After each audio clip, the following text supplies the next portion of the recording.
రాష్ట్ర ప్రణాళిక సంఘం ఉపాధ్యక్షుడు చిన్నారెడ్డి చేసిన వ్యాఖ్యలపై వనపర్తి ఎమ్మెల్యే తూడి మేఘారెడ్డి తీవ్రంగా మండిపడ్డారు. ప్రణాళిక సంఘం ఉపాధ్యక్ష పదవీకాలం త్వరలో ముగియనున్న నేపథ్యంలో మరోసారి కేబినెట్ హోదా దక్కించుకునేందుకే బ్లాక్మెయిల్ ధోరణిలో అనుచిత వ్యాఖ్యలు చేస్తున్నారని ఎమ్మెల్యే ఆరోపించారు. వనపర్తి నియోజకవర్గం నుంచి చిన్నారెడ్డి 7 సార్లు ఎమ్మెల్యేగా పోటీ చేశారని, ప్రతిసారి అధిష్టానానికి ఎంత డబ్బు ఇచ్చి టికెట్ తెచ్చుకున్నారో చెప్పాలని ప్రశ్నించారు. ఇక వ్యక్తిగత రాజకీయ ప్రయోజనాల కోసం పార్టీ నాయకత్వంపై అనుచిత వ్యాఖ్యలు చేయడం సరికాదని, చిన్నారెడ్డి తన స్థాయిని గుర్తించి బాధ్యతాయుతంగా మాట్లాడాలని ఎమ్మెల్యే తూడి మేఘారెడ్డి సూచించారు. ఆల్రెడీ గోపాల్పేటలో కాంగ్రెస్ పార్టీ ఆఫీస్ ఉంది. సెకండ్ ఆఫీస్ ఓపెన్ చేయడానికి పోవడమే మొదటి తప్పు. సో మళ్ళీ అక్కడికి వెళ్లి వేరే వ్యాఖ్యలు చేస్తున్నాడు.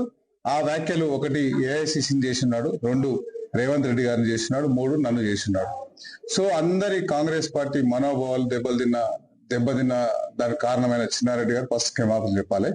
ఎందుకు చెప్పాలంటే కాంగ్రెస్ పార్టీ 46 ఏళ్ళ నుంచి నేనే కాంగ్రెస్ వనపడితే నా కాంగ్రెస్ మొత్తం నేనే పొడిచినా ఊకినా ఏదో మాట్లాడినట్టు 100% మాట్లాడినట్టు లేదు.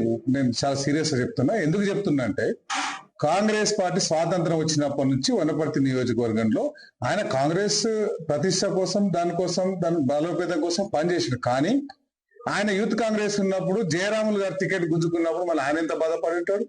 సో 32 ఏళ్ళు ఆయన రాకముందే కాంగ్రెస్ పార్టీ ఎమ్మెల్యేలు ఉన్నారు.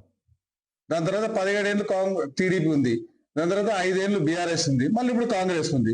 సో 20 ఏళ్ళే కదా మొత్తం 80 ఏళ్ళల్లా. సో మొత్తం ఆయన నేను చేసినట్లు, మొత్తం వనపర్తికి అంతా నేనే చేసినట్లు అట్లా మాట్లాడడం తప్పు. నెంబర్ 1. నెంబర్ 2, ఏఐసిసి అంటే ఆయనకు బీఫామ్ ఇస్తే